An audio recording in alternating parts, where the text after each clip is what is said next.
जैसा कि आपको पता है डियर स्टूडेंट्स के एएफएनएस के टेस्ट स्टार्ट हो चुके हैं। आज एएफएनएस के टेस्ट का पहला दिन था। आज जितने भी क्वेश्चंस पूछे गए हैं इस वीडियो के अंदर हम कवर करेंगे। अल्हम्दुलिल्लाह अभी तक टोटल हमारे 12 स्टूडेंट्स अपनी इनिशियल टेस्ट क्लियर कर चुके हैं।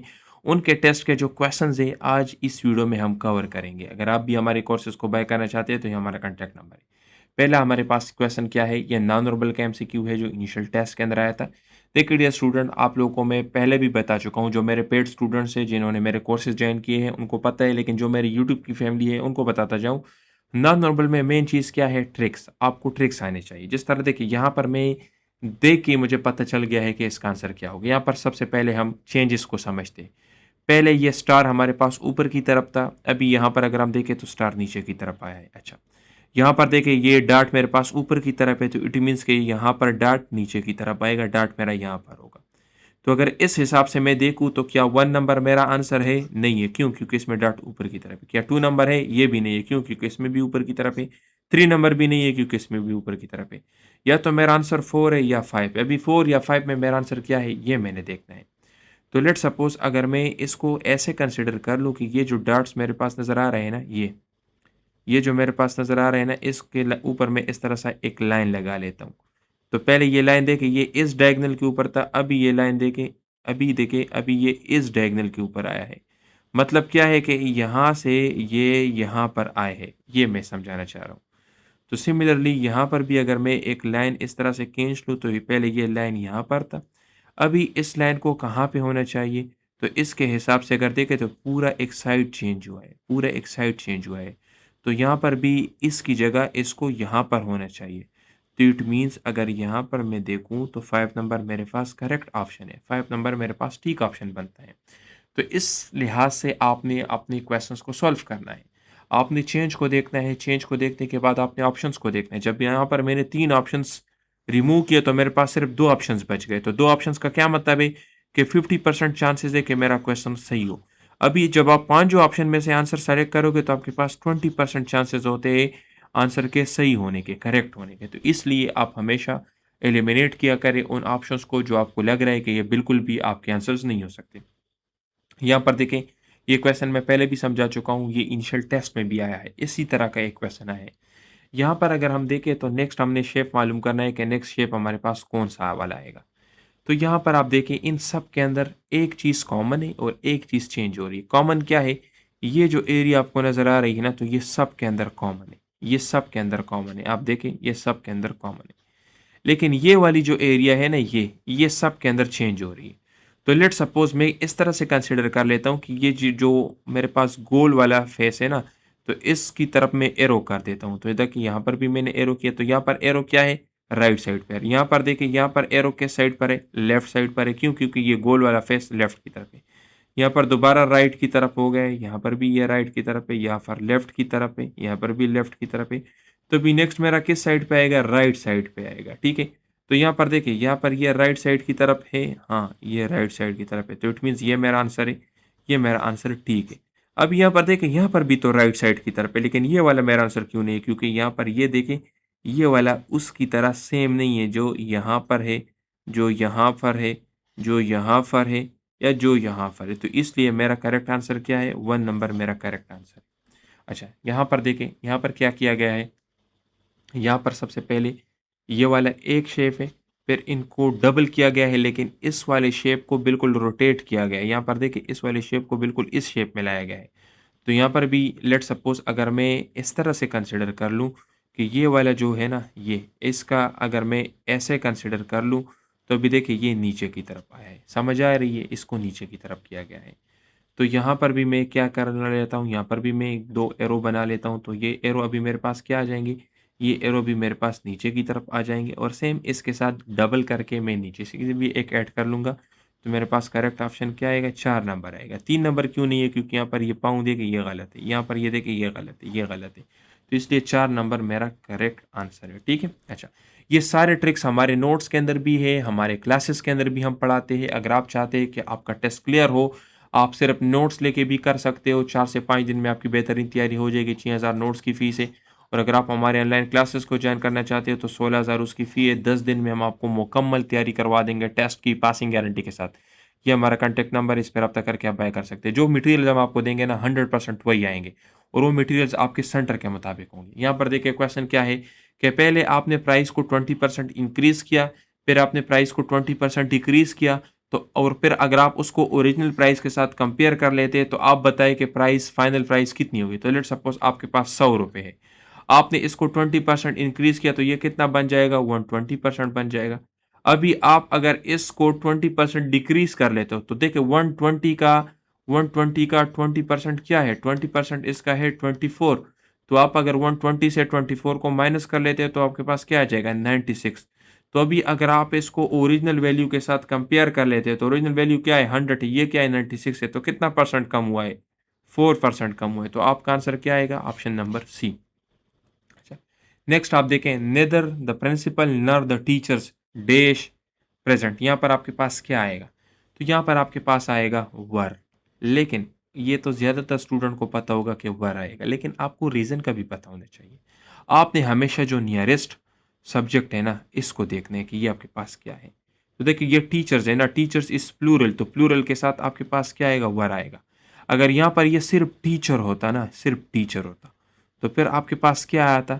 फिर आपके पास वाज आता। तो ये आपने याद रखना है। अभी यहाँ पर करेक्ट आंसर आपका सी है, लेकिन अगर ये टीचर्स की जगह टीचर होता तो फिर आपके पास वाज आता। तो ज़्यादातर स्टूडेंट इसमें गलत हो जाते हैं, कंफ्यूज हो जाते हैं। अगर आपके साथ इनिशियल टेस्ट में क्वेश्चन आए कि nether the principal nor the teacher, तो फिर भी आप लोग वर लगा लेते हो क्योंकि आपको रीज़न का पता नहीं होता।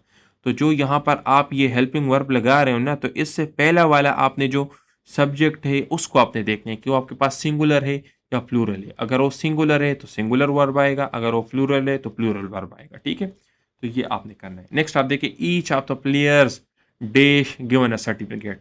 तो यहाँ पर भी हमारे स्टूडेंट गलती कर लेते हैं। वो क्या गलती करते हैं कि वो यहाँ पर वर लगा लेते हैं, क्योंकि यहाँ पर वो देख लेते हैं कि यहाँ पर क्या है, यहाँ पर एस है। तो देखिए ईच के साथ हमेशा क्या आएगा? ईच के साथ हमेशा सिंगुलर वर्ब आएगा और वो क्या आएगा? वो वाज आएगा। ठीक है, तो ईच के साथ हमेशा सिंगुलर वर्ब आएगा, एवरी के साथ भी सिंगुलर वर्ब आएगा, इधर के साथ भी सिंगुलर वर्ब आएगा और नेदर के साथ भी आपके पास क्या आएगा? सिंगुलर वर्ब आएगा। तो ये वर्ड्स आपने याद रखने हैं, ईच, एवरी, नेदर, एदर, इनके साथ सिंगुलर वर्ब आएंगे। ठीक है, प्लूरल वर्ब नहीं आएंगे। और नर अगर आ जाए तो नर के साथ क्या आएगा? वो आपको मैंने बता दिया है इससे पहले एमसीक्यू के अंदर। The news dash true, are true, were true, have been true. ठीक है, तो देखिए डियर स्टूडेंट, ज़्यादातर स्टूडेंट क्या गलती करते हैं, वो यहाँ पर देख लेते हैं कि इसके साथ एस है तो इसके साथ प्लूरल वर्ब आएगा। न्यूज़ जो है ना, news, this is basically singular, इसके साथ एस इसके स्पेलिंग के अंदर है, ये इसके स्पेलिंग के अंदर एस है। ठीक है, ये इसके साथ सिंगुलर प्लूरल वाला एस नहीं है, बल्कि स्पेलिंग के अंदर जिस तरह देखें, न्यू एक अलग चीज है, लेकिन अगर आप इसके साथ एस लगा लेते हो ना, तो ये न्यूज बन जाता है, खबरें बन जाता है। तो द न्यूज इसके साथ क्या आएगा? इज ट्रू आएगा। ठीक है, इज ट्रू। तो क्योंकि ये इसके साथ क्या है, इसके स्पेलिंग के अंदर ऐसे, और ये ग्रामेटिकली सिंगुलर है। ठीक है, अच्छा, सिमिलरली देखिए यहाँ पर मैथमेटिक्स जो है ना, तो मैथमेटिक्स, फिजिक्स, इकोनॉमिक्स, तो ये इसके स्पेलिंग के अंदर आपको एस नजर आ रहा है ना, तो ये प्लूरल वाला नहीं है, बल्कि ये इसके स्पेलिंग के साथ है और इन सब के साथ सिंगुलर वर्ब आएगा। इसके ऊपर काफी सारे एमसीक्यू इनिशियल टेस्ट में पूछे गए हैं, अभी भी ये क्वेश्चन आए हैं। तो इनिशियल टेस्ट में चीजें थोड़ी टेक्निकल आ रही है, आपकी तैयारी टेक्निकल होनी चाहिए। जिस तरह देखिए ये सारी टेक्निकल चीजें हैं, आपको लगता है कि आपने ये ठीक किया है, लेकिन असल में ग्रामेटिकली आपका ये गलत होता है। तो ये नहीं कि आप वहाँ पर टेस्ट दे के आ जाए और आप कहें कि मैंने तो सारा ठीक किया था और मेरे पीछे कॉल लेटर क्यों नहीं आया, मुझे शॉर्टलिस्ट क्यों नहीं किया गया। तो शॉर्टलिस्टिंग होने के लिए, आपको इंटरव्यू में बुलाने के लिए, कम से कम आपकी इनिशियल टेस्ट के अंदर 90% से ज़्यादा मार्क्स होने चाहिए। और अगर आपने इतने मार्क्स अचीव करने हैं तो आप हमसे रब्ता कर सकते हैं, हम आपको बेहतरीन तैयारी करवा देंगे, आपके इतने मार्क्स आ जाएंगे। ठीक है, देखिए, the child is the father of the man. बच्चा अपने वालिद का क्या होता है? बच्चा मर्द का बाप होता है। मीन लेट्स सपोज हम कहते हैं ना कि ये बच्चा तो मेरा बाप है, तो असल में ये सेंटेंस जो है ना, तो ये तो कंट्राडिक्टरी है ना, ऐसा तो हो नहीं सकता ना। हकीकत में तो ऐसा नहीं कि बच्चा आपका बाप हो, लेकिन हम वो कहते हैं ना, इसके अंदर काफ़ी डीप मीनिंग होती है, वो शरारती होते हैं या ज़्यादा कोई बच्चा बहुत तेज़ होता है, तो हम कहते हैं कि ये तो बिल्कुल मेरा बाप है। तो इसको क्या कहते हैं? ये फिगर ऑफ स्पीच से उठाया गया है और इसको हम कहते हैं पैराडॉक्स। पैराडॉक्स क्या है? Paradox is basically a contradictory idea, जिसके अंदर देखिए यहाँ पर हमने क्या किया है, हम यहाँ पर हमने बच्चे को एक एडल्ट और वाफ कंसिडर किया और इसके अंदर एक काफ़ी डीप मीनिंग होती है, ठीक है? डीप मीनिंग इसके अंदर होती है, तो this is basically paradox. So dear students, अगर आप हमारे नोट्स बाय करना चाहते हैं, इसके अंदर हम आपको वर्बल देंगे, नॉन वर्बल देंगे, कंप्लीट एकेडमिक देंगे, ये आपके सेंटर के मुताबिक नोट्स होंगे। टेस्ट से 1 दिन पहले आपके टेस्ट डेट और टाइम के मुताबिक गेस्ट पेपर भी देंगे, टीचर सपोर्ट भी आपको मिलेगा, 6000 नोट्स की फीस है और इससे आपका टेस्ट 4 दिन में आप बेहतरीन तैयारी कर सकते हो और अगर आप हमारे ऑनलाइन क्लासेस को जॉइन करना चाहते हो तो उसकी 16,000 फीस है। उसमें भी 10 डेज़ के अंदर आपकी बेहतरीन तैयारी हो जाएगी और टेस्ट की आपको गारंटी देंगे। मेरा नाम डॉक्टर सदीद एहसान है, आर्मी मेडिकल कॉलेज से क्वालिफाइड हूँ, पिछले 7 साल से तैयारी करवा रहा हूँ। पूरे पाकिस्तान में कोई भी डॉक्टर नहीं है जो एएमसी से क्वालिफाइड हो और जो डॉक्टर हो। कोई भी नहीं है जो आपको मुझसे अच्छी तैयारी करवाए। तो आप मेरे डेमोज़ देके, डेमो नोट्स देके आपको आइडिया हो जाएगा, फिर उसके बाद आप एडमिशन ले लें। नेक्स्ट मेरे पास क्वेश्चन क्या है कि अगर आप हेटेरोलिटिक अ, क्लीवेज करते हो एक कोवेलेंट बॉन्ड की तो आपके पास क्या बनेगा? आपके पास कार्बोकैटायन और कार्बोएनायन बनेगा। हेटेरोलिटिक क्लीवेज का क्या मतलब है कि एक ही एटम आपके पास दोनों इलेक्ट्रॉन ले लेता है, उठा लेता है। तो एक के पास पॉजिटिव चार्ज आ जाता है, दूसरे के पास नेगेटिव चार्ज आ जाता है, जिसके ऊपर पॉजिटिव चार्ज हो कार्बोकैटायन होता है, जिसके ऊपर नेगेटिव चार्ज हो कार्बोएनायन होता है। अगर आपके पास होमोलिटिक फ्यूजन हो जाए, ये भी एमसीक्यू पूछा जा सकता है। होमोलिटिक फ्यूजन का क्या मतलब है? लेट्स सपोज ये 2 एटम्स है, इनके दरमियान इक्वल ब्रेकेज हो जाए, तो फिर एक इलेक्ट्रॉन इसके ऊपर आ जाएगा, एक इसके ऊपर, फिर आपके पास क्या बनेंगे? फ्री रेडिकल्स बनेंगे, जिस तरह क्लोरीन के फ्री रेडिकल्स बनते हैं जब उनके ऊपर हम अल्ट्रावायलेट रेज़ को फेंकते हैं, ठीक है? अच्छा, यहाँ पर क्या बताया गया है कि सबसे स्मॉलेस्ट रेडियस किसकी होगी?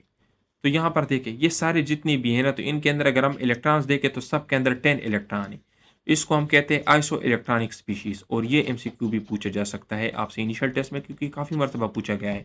आपसे पूछा जा सकता है कि which one of the following is ice which of the follow all of the following are iso electric species except, इस तरह से पूछा जा सकता है। तो इन सब के अंदर 10 इलेक्ट्रॉन्स हैं। अभी अगर इलेक्ट्रॉन 10 है तो जिसके ऊपर चार्ज ज़्यादा होगा उसके ऊपर साइज़ उसका सबसे कम होगा। तो यहाँ पर मैग्नीशियम के अंदर अगर हम देखें तो +2 चार्ज है। तो इट मीन्स कि इसका साइज़ सबसे कम होगा। तो अगर इसको मैं अरेंज करूँ तो सबसे पहला कौन होगा? मैग्नीशियम होगा। फिर उसके बाद कौन होगा? फिर उससे ज़्यादा साइज़ किसकी होगी? Na+ की होगी। Na+ से ज़्यादा चार्ज किस साइज़ किसकी होगी? F- की होगी और सबसे ज़्यादा साइज़ किसकी होगी? तो 2- की होगी। तो अगर आपसे पूछा जाए कि सबसे लार्जेस्ट रेडियस किसकी है तो आपका होगा ऑप्शन नंबर ए।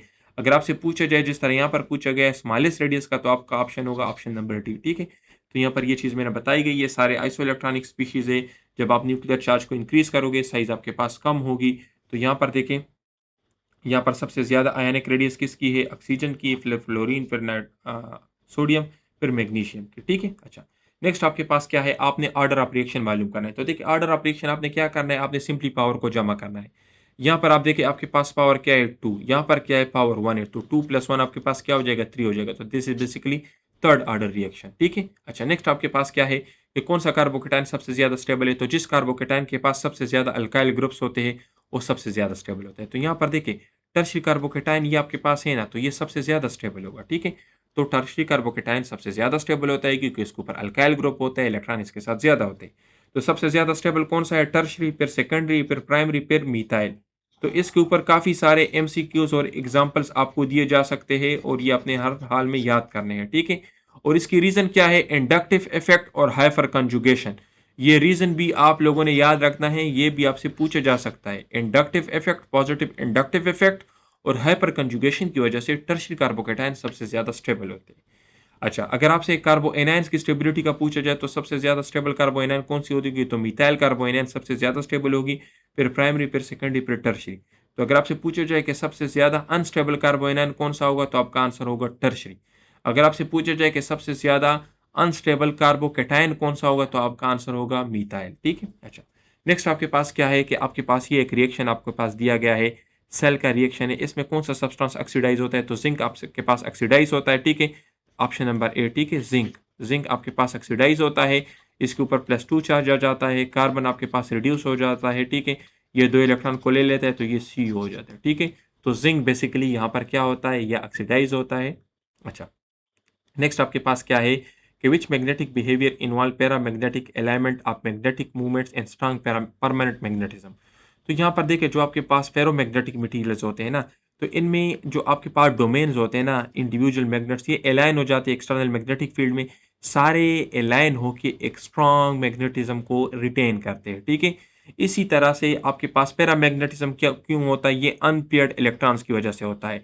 तो आपकी केमिस्ट्री के अंदर भी इसके ऊपर एमसीक्यू पूछा जा सकता है कि which of the following is paramagnetic material. तो जिसके वैलेंस शेल में अनपेयर्ड इलेक्ट्रॉन्स होंगे तो आपके पास क्या होगा, वो आपके पास पैरामैग्नेटिक होगा। जिसके वैलेंस शेल में पेयर्ड इलेक्ट्रॉन्स होंगे वो आपके पास फेरोमैग्नेटिक मटेरियल होगा। ठीक है, और ये क्या है, ये वीकली अलाइन होते हैं और वीकली मैग्नेटिक प्रॉपर्टीज इनके अंदर होती है।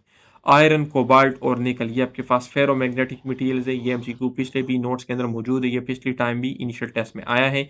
ये 2023 के अंदर भी इनिशियल टेस्ट में ये आया था, निकल का आया था कि निकल कौन सी मटेरियल है। ठीक है, अच्छा, highest point of projectile trajectory, कौन सा स्टेटमेंट करेक्ट है। तो देखिए जब आपके पास प्रोजेक्टाइल मोशन होता है ना, basically this is let suppose a projectile motion, ये इसकी हाईएस्ट पॉइंट है। तो हाईएस्ट पॉइंट पे आपके पास ना, आपके पास वर्टिकल वेलोसिटी जीरो हो जाती है और एक्सेलरेशन आपके पास डाउनवर्ड होता है। ठीक है, क्योंकि एक्सेलरेशन डाउनवर्ड क्यों होता है, क्योंकि एक्सेलरेशन आपके पास ग्रेविटी की वजह से होता है, जिससे इस जो आपके पास बराबर होता है स्मॉल जी के 9.8 मीटर पर सेकंड स्क्वायर के। ठीक है, तो ये बात मैंने बताई गई है यहाँ पर। अच्छा, अगर आपके पास दो वेक्टर्स है ए एंड बी, दोनों नॉन जीरो वेक्टर्स है और ए डॉट बी जीरो के बराबर है, तो ये कब जीरो के बराबर होंगे। तो देखिए ए डॉट बी मेरे पास किसके बराबर है, ए बी कास थीटा के। ठीक है, ए बी कास थीटा के। अभी कास थीटा कब जीरो होता है, जबकि आपके पास परपेंडिकुलर होता है 90 डिग्री होता है। तो कास 90 आपके पास किसके बराबर है, जीरो के।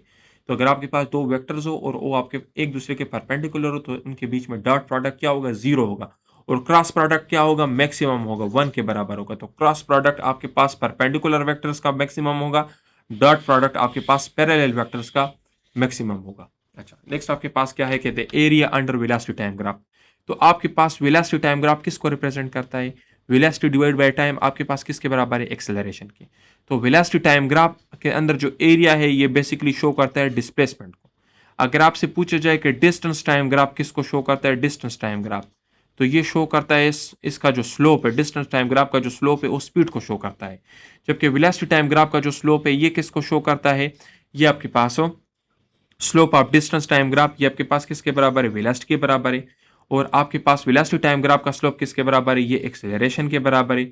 और आपके पास area under acceleration time graph किसके बराबर है, चेंज इन वेलोसिटी के बराबर है। ये तीनों एमसीक्यू इनिशियल टेस्ट में 1000 मरतबा पूछे गए हैं, डिफरेंट सेगमेंट्स में पूछे गए हैं, आपको आने चाहिए। ठीक है, अच्छा, अ पार्टिकल हैज मोमेंटम, अगर आपने उसके मास को डबल किया तो काइनेटिक एनर्जी के साथ क्या हुआ। तो देखिए काइनेटिक एनर्जी किसके बराबर है, kinetic energy is equal to P square divide by 2m। यहाँ पर आपके पास क्या है, मोमेंटम कांस्टेंट है। तो अगर मोमेंटम कांस्टेंट है तो kinetic energy is inversely proportional to mass. तो अगर आप मास को डबल करोगे तो आपके पास काइनेटिक एनर्जी क्या होगी, काइनेटिक एनर्जी आपके पास हाफ हो जाएगी। तो आपका करेक्ट ऑप्शन क्या है, सी। ठीक है, यहाँ पर क्या बताया गया है, अगर आपके पास इक्वल मोमेंटम है तो आपके पास जो बॉडी लाइट होगी, जिसका मास कम होगा उसकी काइनेटिक एनर्जी ज्यादा होगी, क्योंकि काइनेटिक एनर्जी और मास का इनवर्स रिलेशन है। तो अगर आपके पास मोमेंटम कांस्टेंट है तो जिस बॉडी की मास आपके पास कम होगी उसकी काइनेटिक एनर्जी ज्यादा होगी, और जिसकी मास ज्यादा होगी उसकी आपके पास हो मोमेंटम। काइनेटिक एनर्जी अगर इक्वल है तो अगर आपके पास मोमेंटम फिर किस चीज के ऊपर डिपेंड करता है, फिर मास के ऊपर डिपेंड करता है। ठीक है, अच्छा, नेक्स्ट आपके पास ये फार्मूलाज हो गए। विच quantity is conserved in both elastic and in elastic collision. तो देखिए अगर आपके पास इलास्टिक कोलिजन है या इन इलास्टिक कोलिजन है, मोमेंटम आपके पास हमेशा कांस्टेंट रहेगी। तो आपके पास कौन सा ऑप्शन करेक्ट है, बी नंबर ऑप्शन आपके पास करेक्ट है। आपके पास इलास्टिक कोलिजन के अंदर मोमेंटम और काइनेटिक एनर्जी दोनों कंजर्व रहेगी, जबकि आपके पास इन इलास्टिक कोलिजन के अंदर मोमेंटम कंजर्व रहेगी जबकि काइनेटिक एनर्जी नहीं। तो इसलिए दोनों के अंदर चाहे इलास्टिक हो या इन इलास्टिक हो, मोमेंटम हमेशा कंजर्व रहेगी। परफेक्टली इन इलास्टिक कोलिजन में ऑब्जेक्ट एक दूसरे के साथ स्टिक हो जाते हैं। अच्छा अच्छा, देखिए in ideal projectile motion which quantity remain constant through out the flight. तो आपके पास जो हॉरिजॉन्टल वेलोसिटी होती है ना, ये कांस्टेंट रहेगी, जबकि वर्टिकल वेलोसिटी चेंज होती है, पीक पॉइंट पे, टॉप पे, समिट पे जीरो हो जाती है। हॉरिजॉन्टल वेलोसिटी आपके पास कांस्टेंट रहेगी, वर्टिकल वेलोसिटी जो है, vertical motion is uniform accelerated. So dear student, अगर आप चाहते हैं कि आपका टेस्ट क्लियर हो तो हमारे पास नोट्स अवेलेबल है। इनके अंदर वर्बल भी होंगे, नॉन वर्बल भी होंगे, कंप्लीट एकेडमिक सेलेक्टेड नोट्स होंगे। आपके सेंटर के मुताबिक, जिस सेंटर में टेस्ट दोगे उसी सेंटर के मुताबिक नोट्स मिलेंगे। और आपके टेस्ट से एक दिन पहले आपके टेस्ट डेट और टाइम के मुताबिक हम आपको सेलेक्टेड एमसीक्यूज भी देंगे, टीचर सपोर्ट भी आपको मिलेगा। 6000 नोट्स की फीस है, मोबाइल ऐप आपको देंगे, उस मोबाइल ऐप के अंदर आपके सारे नोट्स होंगे। अभी तक अल्हम्दुलिल्लाह हमारे 12 स्टूडेंट्स अपने इनिशियल टेस्ट क्लियर किए हैं, जिन्होंने अभी तक अपना रिजल्ट शेयर किया। तो अगर आप भी चाहते हैं कि 100% गारंटी के साथ आपका टेस्ट क्लियर हो तो आप हमारे इस नंबर पर रब्ता करके हमारे नोट्स और क्लासेस को ज्वाइन कर सकते हैं। क्लासेस की 16,000 फीस।